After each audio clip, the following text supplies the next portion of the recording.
Good afternoon, ladies and gentlemen. Thank you very much for coming. I know that there's a lot of competition out there, and we appreciate you showing up and joining this conversation. My name is Mark Nelson. I'm the director of the Center for International Media Systems in Washington, D.C. CIMA is a knowledge and research part of the National Endowment for Democracy. We work on the role of media in democracies and look at the questions of what kind of media different kinds of countries have and what are the issues that face the media sector these days. And today we're going to be joined here in the conversation with some of the most interesting people on a very, very important topic of media capture and how the media is captured by political and economic actors. And I'm going to introduce the panelists and just to give you a sense of who's with us today. To my left is Marius Dragomir, who's the director of the Center for Media, Data and Society at the Central European University in Budapest. And he's a leading thinker on media systems and on this question of media capture. To his left is Magdalena Sodomkova, who is a freelance journalist in Prague and who has had some personal experience in this field and who knows this from firsthand. Another, to my right, to my immediate right, is Anita Komneves, who is a reporter for Adlasso. She also has experienced this firsthand in Hungary and has been on a couple of panels here already and has told of her experiences, and we wanted to capture her knowledge on the topic of capture. And to her right is Joseph Warunga, who is the director of Top Story, and he's a thinker and an activist in media, in the media field. And yesterday had a really, really interesting panel on some of the work he's been doing in Kenya and other parts of Africa. So I think we've got a really, really interesting global panel here with a lot of different people represented. On the screen behind me, I've brought up one of the slides that came from our research that just gives you a kind of sense about what we're talking about when we talk about media capture.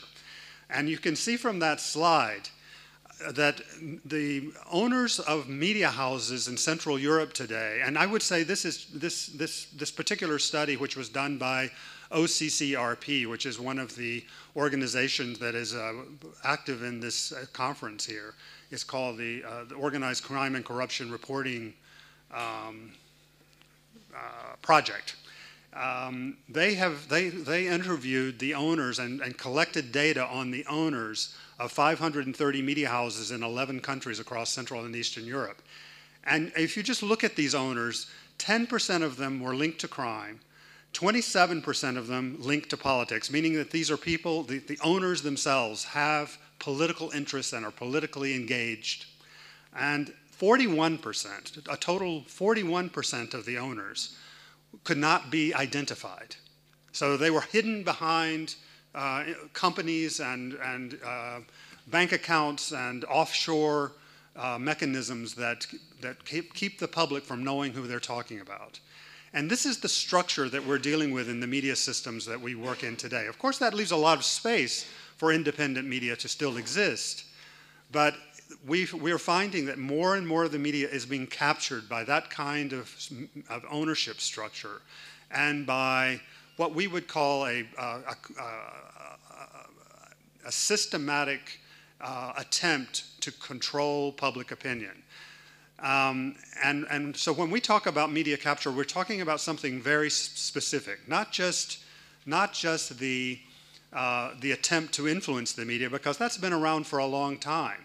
But what we're seeing more and more today is collusion between the owners of media and the political players who are trying to control public opinion. And when that collusion becomes systemic and takes over the entire media system, we're calling that media capture. So that's what we're going to be talking about here today.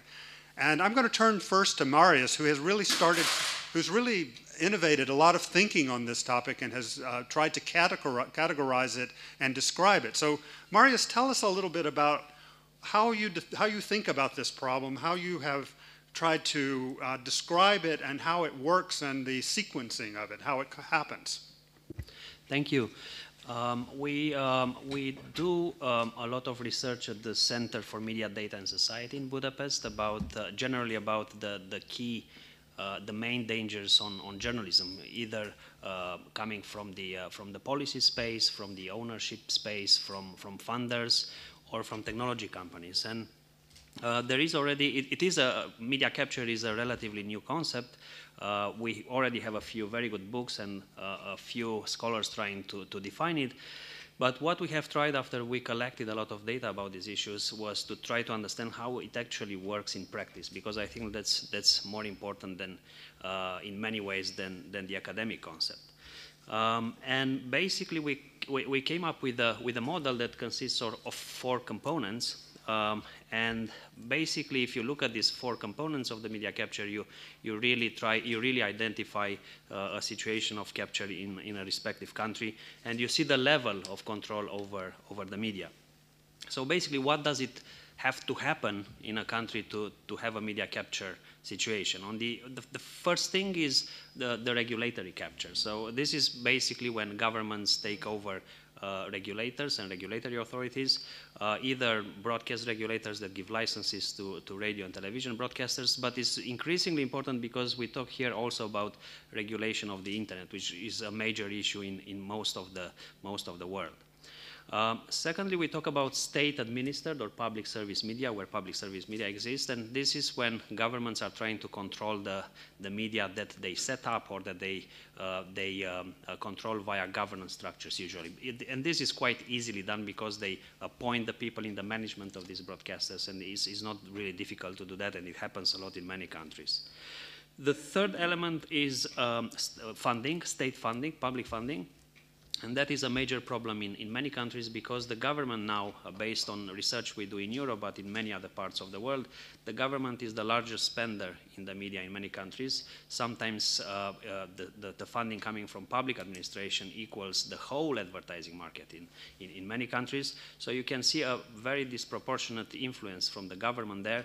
And the governments use funding from public funding either in the form of state advertising in various news outlets or state allocations to public broadcasters to influence and control the media. And finally, it's private ownership. This is very difficult to achieve, and this is when not necessarily the government itself, but government-related oligarchs are trying to take over as much of the private media as possible. And it doesn't have to happen in full. You don't have to buy everything in the country, but there is a critical mass, a critical point where if you control the private media along with all these other things, you have a situation where basically you have everything in the market. So if you really start and think about it, you have control over regulators. That means that you know who's going to have a radio and television station. You know what's going to happen on the internet in terms of regulation. You control the whole thing.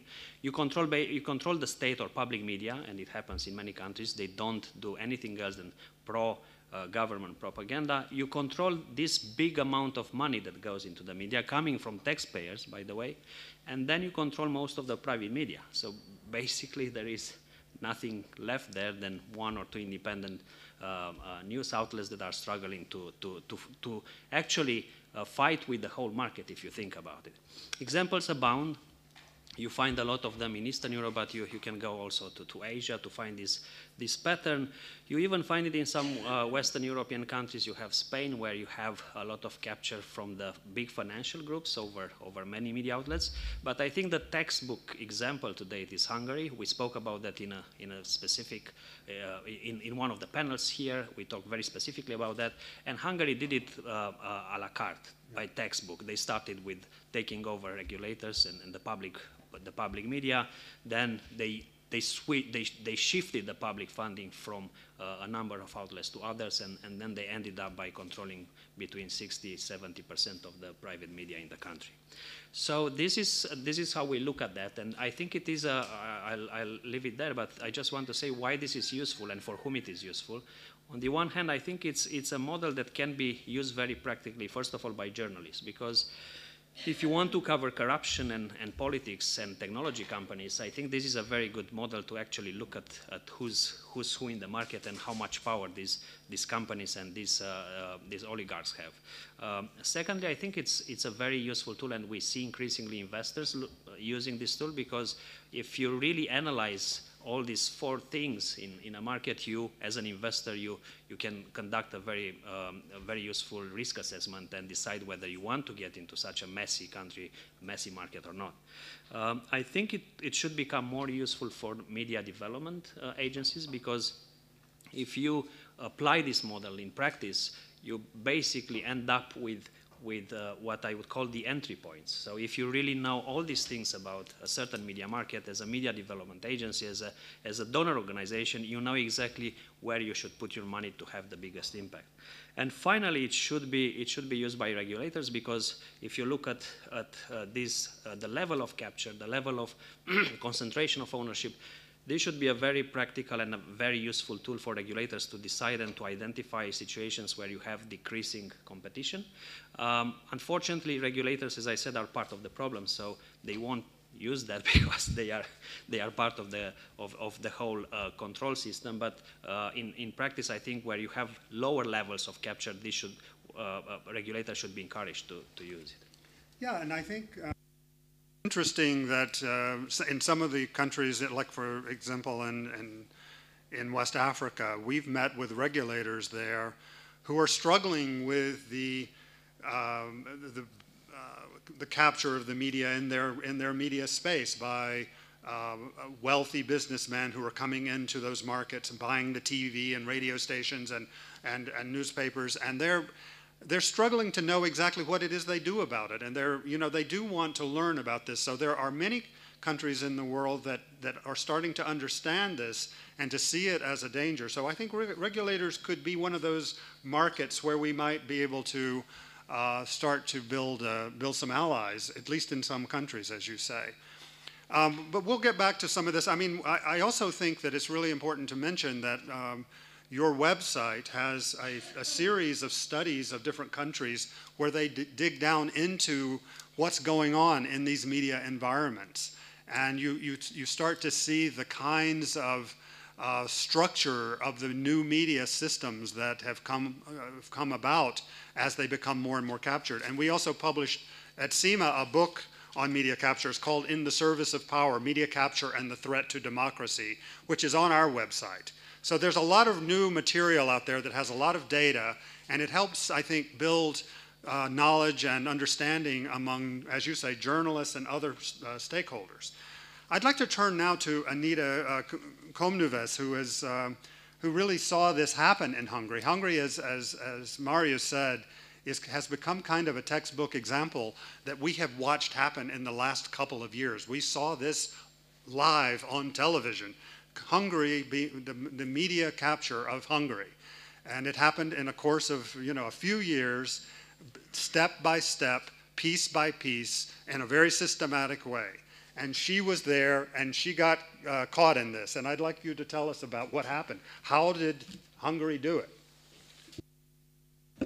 Thank you very much. I would just like to add, before I start about my personal experiences, to add a little bit to Marcus's model, that Hungary has taken the whole thing one step forward, that it's no longer hiding its media capture behind the oligarchs, because last November, for nearly 500, as my colleague at Atlátszó counted, 476 outlets were given to this newly formed foundation, the Central European Media and Press Foundation, which is controlled by the government. So the whole thing is now at a higher level in Hungary with 500 outlets. And Atlátszó is an independent media institution, yes. Right? It's yes. So we are a non-profit investigative website. More than 60% of our funding comes in from readers, from crowdfunding and income percent donations, which ensures our independence. The biggest problem in Hungary is ownership, as I will explain later. and our smallness and our readers are the guarantee of our independence, actually. So we are one of the very few outlets that don't have problems with ownership because of our funding structure. And as Mark, you just mentioned, I went through this media capture myself. I was a journalist with Népszabadság, which was the biggest newspaper of the country until 2016. And it was a textbook example of the media capture. If I want to follow Marius's model, it did have the regulators involved, because the whole takeover of the newspaper started with the competition authority not allowing the merger of Axel Springer and Ringier in Hungary. These two international media companies were merging in Europe, except in Hungary, where the competition authority didn't allow them. So this forced these two companies to sell off few of their assets before they merged. And surprise, surprise, Népszabadság was sold off to a kind of mystery investor from Austria. So now the businessman, oligarch, non-transparent ownership is coming in. So we had a suspicion as journalists that he was a frontman for somebody, but we weren't sure for some time for who. After a while it became obvious. Then the distortion of the media market is coming in. Obviously, a newspaper that's not following the government line will lose any state-funded advertising, or any advertising that's any advertising that's coming from a state-owned enterprise, or even market-based companies. There are studies now that prove that companies that have nothing to do with the government even are afraid to advertise with independent outlets, which means in the last few years, the newspaper practically had zero advertising, only very little, and usually around Christmas, when Air France was advertising its flights to the US or something.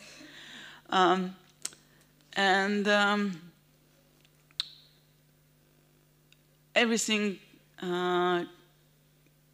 came together in 2016, when we already knew that the owner was connected to a pro-government oligarch. We knew that the government had enough of our reporting because we were uncovering too much corruption. That's what they really don't tolerate. And that's why I think Átlátszó's work is very important, because that is our main profile. And after a while, we knew that, we suspected that it would be the classic takeover when the editor-in-chief is replaced, the key editors are replaced, and the whole newspaper becomes a pro-government mouthpiece. But it didn't happen. We were surprised. 2016, October 8, they just announced that they shut down the newspaper. And I have been speaking about this a lot since then, and my colleagues as well. And I get this question a lot, like, where is the document proving that it was the government's hand? And there is no paper trail. I can't give you a paper with the signature of Viktor Orbán saying that you have to shut this newspaper down. But Marius's framework pretty much explains what's happening and how they can make this happen without a paper trail. And it's really interesting, too, that it follows another pattern that we saw in Turkey, for example. In the systematic capture of the news and media in that country, where you had more and more entrants into the media markets, to the extent that none of them were making money. So it's clear that it's not to make money in media that these people are doing it. I mean, so here you have somebody who takes over the largest newspaper of Budapest, of Hungary, and they close it down. What kind of businessman does that? So it's clear that they are doing this to control the political debate. And in Hungary, you have 20, I think today there are 12 24-hour news stations. None of them make money. you know, there's no possible way that population can support that much television news. They're doing it to influence public opinion and to control and to have influence with the government. And that's what we saw in this systematic breakdown of independent media structures in your country. So it's you know, it was not because of normal investing behavior. Yes, the main point of the main goal is to reach the audience. So we can see a process now since November that they are rationalizing the portfolio. Actually, they are shutting down TVs, and they have just shut down a TV station and a newspaper and rebranded a weekly. And it's obvious that it's not the money. They have the money to run these, but they are shutting down the outlets that nobody watches or reads. Yeah. Because that's the point, to reach the audience. Yeah, that's it.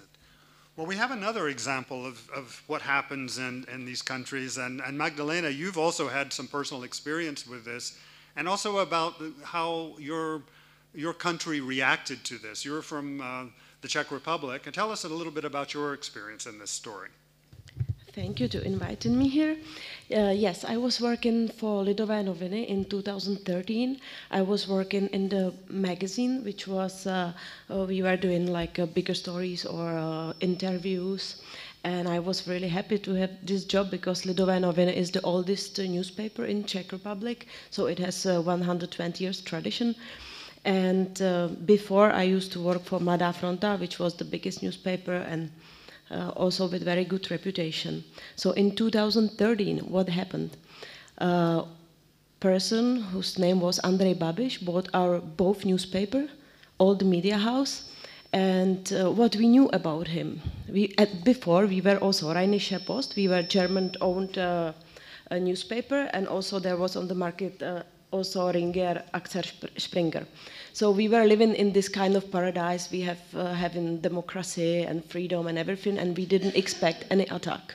But the attack arrived, and in 2013, when there was this announced that Mr. Babiš bought the newspaper, everybody was asking, who is Mr. Babiš? We knew that he's oligarch, he's businessman, he's owning maybe half of the republic because he has a chemical industry, food industry, forestry, technologies, fuels, and he's at the moment maybe more rich than Trump. But we knew that he also has a political ambitions. And at that time, he just established his own movement, and it had 3% of popularity at that time. 3%? Only 3%. And when we had this takeover, the next, I don't know, next week or something like that, he made a press conference to speak about his new movement, and there was the reporter from our newsroom. He came back, and he didn't write the article because it was not any big news. Only 3%, and there were many other news. And then next day, Mr. Babiš, he was calling to this guy, to the redaction, and he said like, you know, you came to the press conference and you didn't make the article. And the reporter, he said like, well, yes, because the editor decided there are other news, and you know, that's the policy of the paper. You know, the editors, they decide what's the news of the day. And Mr. Babiš, he started to say like, you don't know who I am. You don't know who I am.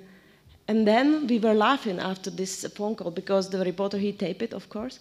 And we said like, oh, this guy, he has so many like factories to make meat or sausages. I said, okay, we got the meat and we didn't make a sausage, you know. So this guy, he must be not very clever. He don't know how is to run the newspaper. But he was very smart, actually. We really underestimated him because after this takeover, he get 30% of popularity, and he became finance minister, and now he's a prime minister. And obviously, this all could happen thanks to this takeover. And how this all had been happened. How did he make it? So, for example, in this moment when we all realized that something serious is going on, we had two choices: to stay or to leave. And we didn't act as a group of journalists. We grouped in completely individually because we were shocked. We were not prepared for that. So those people who left, they were the most brave people who knew something about his background, and they said he's kind of, they call him Godfather even, and they left.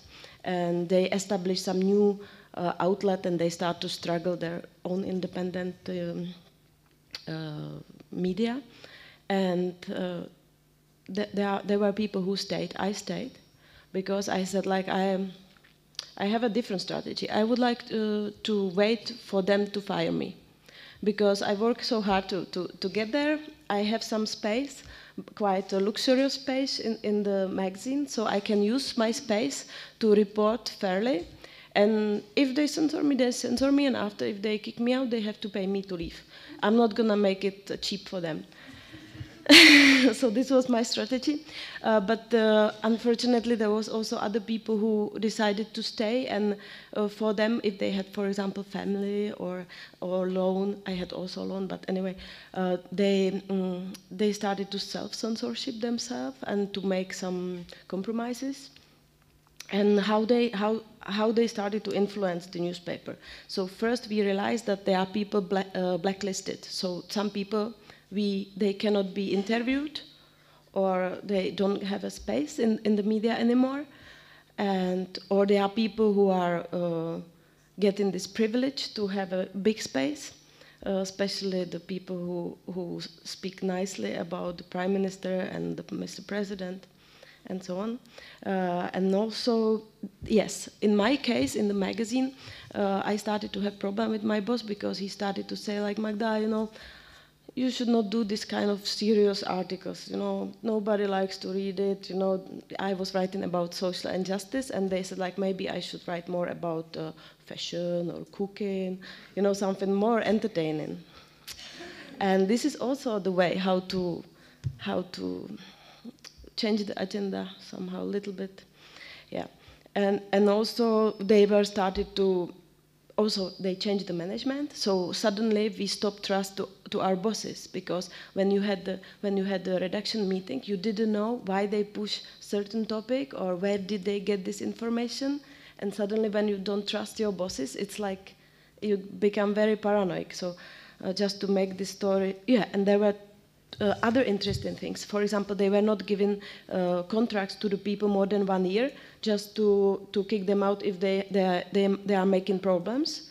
Also, they said there is a mess in the contract, so we all had to sign new contract. And in this new contract, there were big paragraphs, we have to be silent about what's going on in the company.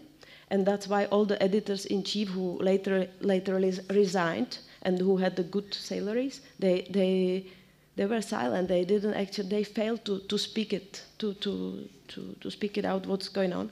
And also they said, like, we have to make new ethical codex because of what happened with Mr. Babiš. Maybe he don't want to influence, and we have to set it up somehow. But what was new in this codex was again only this paragraph that we have to be silent till the end of my life. You know, about what I'm breaking this silence. Yeah. Yeah, and that's the most, yeah. And after, in the end, I was fired, obviously. But before, I was many weeks. I was walking with the recorder in my pullover and recording everything, because I had to do it for my protection. Yeah. Yeah. So it's a really awful way to. Let's see. Try that again. It's a really difficult way to live, and it's an area where journalists have really no control over what's going on around them. Absolutely. I mean, it's really being imposed by the owners and the higher ups who come in and start dictating policy. So that's the way it happens and the way it feels inside a captured media organization. And let's turn to Africa now for a few minutes, because Joseph Raungu has seen it from that perspective, and we're starting to see this go to other parts of the world. I wouldn't say it started in Central Europe, because I mean I do think that one of the earliest examples of this, and you know, outside this Russia and China, was in Turkey, where there was this systemic approach to taking over the media. But we're starting to see some of these things happen in Africa now, and I just wonder if you could tell us a little bit about it from that perspective, Joseph. Yeah, thank you, Mark. I want to share an example from Kenya, and I'm not too sure that the Kenyan authorities, I don't know, Marius, whether you shared your model with the Kenyan government, because they've been following it to the letter. And I just want to give some examples. So I'm going to hold you responsible personally for the message you put us in. The regulator. I was in a position when I was bureau chief for Eastern Africa for an international media house that I will not name. And this international media house was looking for a local FM station in Kenya. At the time, the government, this was quite a few years back, the government was absolutely adamant and very, very stringent in terms of how it was managing its airwaves. So it refused, including a very critical media house, the Nation Media Group, which had also applied for a broadcast license.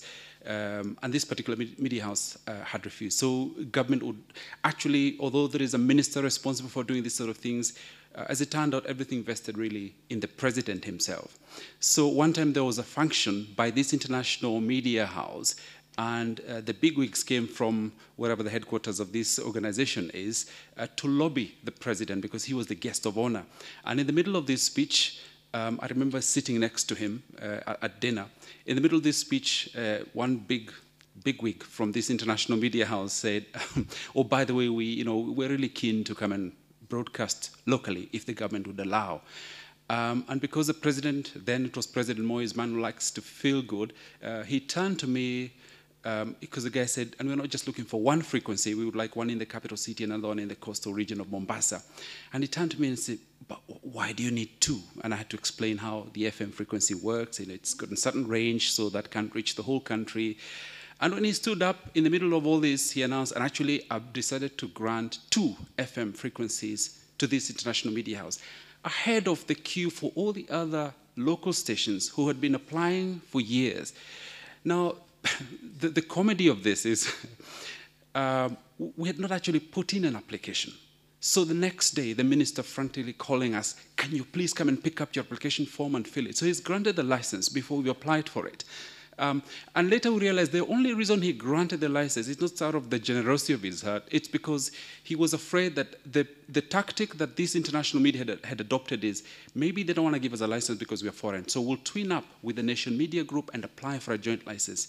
Now that was going to be extremely dangerous and very hurtful for this big president. So he said, "Let me divide and rule, so I'll give these guys and not give these ones." And that's how, up to now, that particular media house is broadcasting freely with some 3 FM. So that's one. Then in terms of state media, in my country's Kenya Broadcasting Corporation, everything that goes on there comes from State House in terms of approval of running orders and stuff. We had a very interesting incident just a few years ago where the First Lady conducts a marathon to raise money for ambulances. And it's becoming very unpopular because people are thinking, we've got a government and a budget for health. Why do you need the First Lady to raise money to buy ambulances when actually we have more pressing issues? Why can't she just tell her husband, spend money wisely? And so no media house wanted to touch that story. To our surprise, the Kenya Broadcasting Corporation donated the equivalent of $20,000 worth of airtime to this campaign. It's struggling, it can't pay its staff, but obviously it has to fit in with the narrative. And then I move on to state funding. I'm following your model very carefully. A few years ago, when the president, before he became president, and his deputy were facing a court case at the International Criminal Court, crimes against humanity, they really wanted to control that narrative. And part of that was to control what the media was doing and what the media was saying. As they started before they were elected. Once they were elected, one of the first things they did was to centralize government spending in Kenya. Before, ministries were free to operate, their own media spending. If you want to spend money with agriculture, with this particular magazine, with that, they were free. But they said no. To try and be efficient and coherent with our spending, would like to put it all in one pot. So any part of government that wants to spend on media has to, come to this central pot. And there were new appointees to this pot. But the key operation of this was directly linked to the presidency, which means the presidency directly controlled how much goes into the media houses. So the first thing that they did was they stopped paying their bills. I was speaking to a colleague from the Nation Media Group, and up to 2 years now, the Kenyan government, through this pot of money, owes something like $20 million US to media houses. So they're all struggling. Now you can imagine you're waiting for government to pay you. How critical are you going to be in your reporting when you know that half, maybe more than all of your revenue for the last 2 years has been in the hands of government? But then they find that that is not enough, because the Kenya Broadcasting Corporation is a discredited media. Hardly anyone watches it.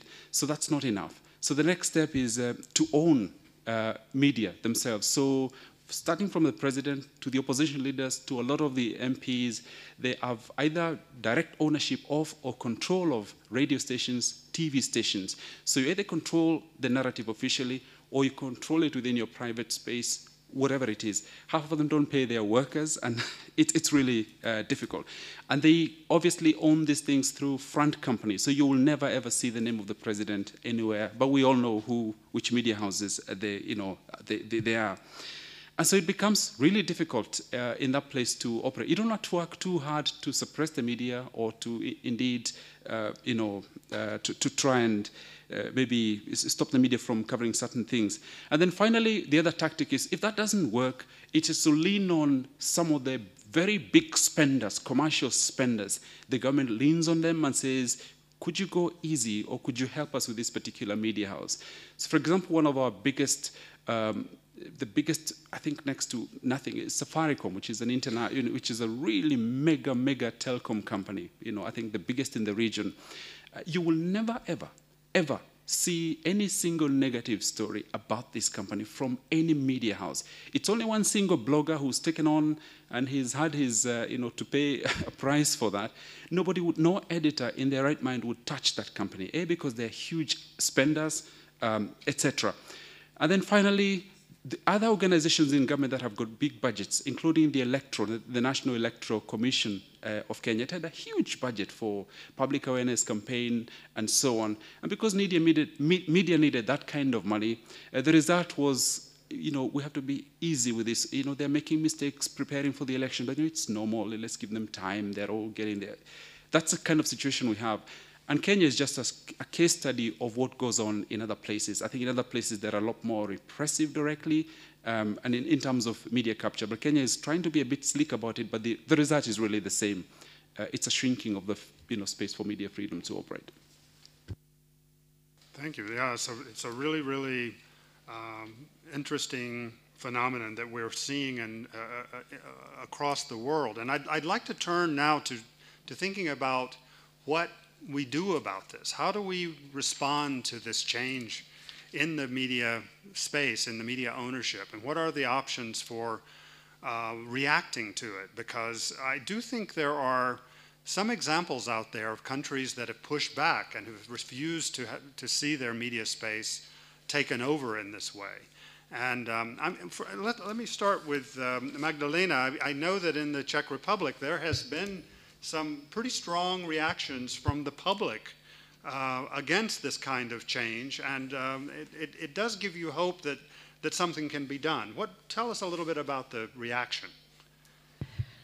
Yes, I can tell you like my little solution I made for myself. So first what I learned is that we have to join the forces, we have to fight together, we have to break the silence, and we have to engage the public society and the public, yeah. So 2 years ago, I started to work on a little project, 2 years project. It's called Matematika zločinu, Mathematics of Crime, and it describes the Czech judiciary system. It's a podcast, and the very great idea we had in the beginning, and I didn't know that's that great, that we get a grant from a newly established foundation to support journalists, because there were some people who realized it's a big problem that Andrej Babiš is taking over all the space, and even the people from business, they started to realize that he's totally powerful, because when he control, for example, Ministry of Finance, he can control every single competitor, for example, you know. So they said, okay, now we have to support the journalists. They created this foundation. We get a grant, and we did a co-production with the Czech radio. And this co-production was very great idea because the Czech radio, at the moment, they are censoring our story, and if I work only for the Czech radio, they can broadcast it, but they don't need to. But I, as if I'm employee, I don't have any right to publish it myself. But because of this co-production, we could leak it, or we could publish it ourselves on our own website and our own podcast. And you know, we should broadcast the first part of this 5-part series in June, but until now it's not been broadcasted yet. And they always try to tell me, Magda, don't call it censorship. It's not censorship, you know. Maybe there are some mistakes, you know, maybe it's not perfect, maybe you should choose another hero of the story, maybe you should make it shorter, something like that.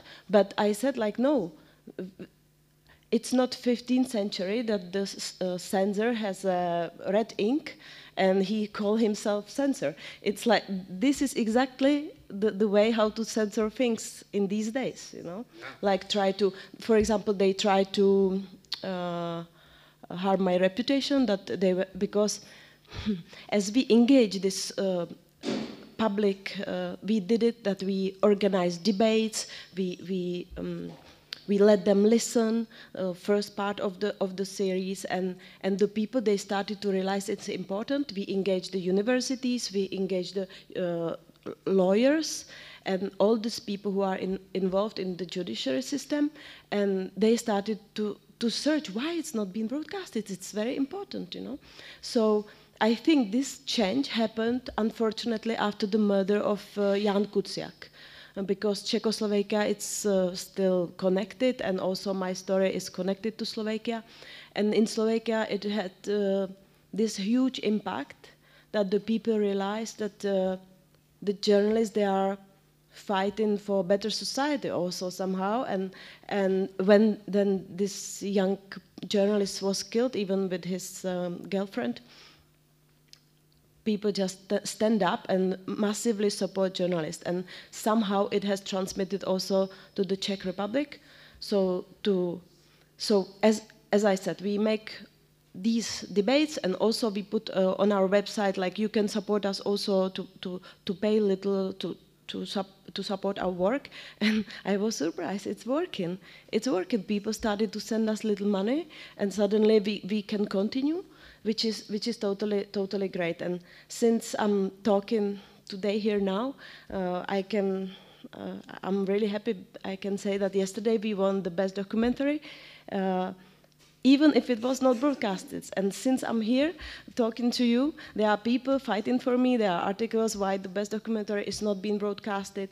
There are people who wrote already 400 letters to the radio to ask why it hasn't been broadcasted. So this is something I never ever experienced before, this kind of support from the public. That's really great, and it kind of follows what we've seen in other parts of the world. I mean, in countries like Uruguay and other parts of Latin America, Colombia, where civil society and the public have worked together, come together and worked with the journalist representation organizations and pushed the government and pushed the oligarchs and the big families to change media laws and to make it more competitive and to create a better system. So that's the kind of approach that seems to be the only way to move against these very powerful syndicates that are between governments and media owners. Marius, do you want to say a couple of words, but be very quick, because we want to see if there are any questions about what to do? What would you say would be your number one? Yeah, sure. Well, I think, first of all, not being pessimistic, I think that this trend will continue, because There is data suggesting that there is a massive accumulation of capital in the wrong places, and the media capture will continue in places that we don't expect. Already a lot of oligarchs from Eastern Europe, they are buying into Western Europe. A Czech oligarch controls Le Monde today, and so on and so forth. Secondly, there is a major problem with the increasing collusion of technology companies, American technology companies with governments, and that's quite worrying in many parts of the world. And third, this media capture led to a situation where many institutions are controlled and are caught in a web, in a controlling web for many years to come. So again, I'm not saying that pessimistically, but we have to be aware that this will continue on a very large scale. It'll require collective action. Yeah. How to react? First of all, there is a very important, there is a massive policy issue here. And it has to do with the fact that a lot of this money is taxpayers' money. We talk about large amounts of money at national level that are being spent in the media in a non-transparent way by governments, and this is something that should be addressed. And I know it is hard, but we have to talk about that. There is the issue of the state public media, which has to be reformed and addressed again, but because these institutions are paid by taxpayer money. There is the issue of the quality of ownership, not the concentration of ownership, but I think there is an issue of the quality of ownership, because we have in many countries in this region and other parts in Eastern Europe organized crime and dubious businessmen controlling increasing parts of the media. And just stupid owners too, right? That has been always an issue. And the issue of the regulation, of course. So the policy issue is massive. It's very hard to address, and there I'm a bit pessimistic because it requires a lot of advocacy power, and I'm not sure where we can find that. Secondly is resistance, and this is happening, and I'm very glad that this is happening. More fact-based assessments, more strategic investments. I think donors should think in a more strategic way about how to do it. Talking about Hungary, the few independent newspapers are very small compared to all these large media outlets. You have situations where basically the few donor-funded organizations are not competing with other organizations, but they are competing with the whole market essentially, which is quite ridiculous in some instances. And finally, I think we have to think more about other institutions throwing all our resources into that. This is something that I call total journalism, and one of them is university. I work for one, and we want to start throwing all that we have, time, money, resources into that. We launch our own journalistic production unit this year, and I hope many more, because one doesn't make sense, but more such institutions together would make more sense. That's great. That's a really interesting, pull out all the stops and do everything you can to deal with it. Quick questions. Does anybody want to ask a question of the panelists? Yes, please.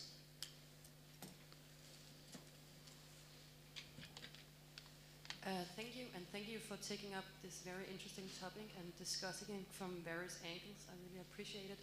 Having worked quite a lot with media system theory, this is very refreshing to go in depth to some of these issues that's typically not covered by the media system theories.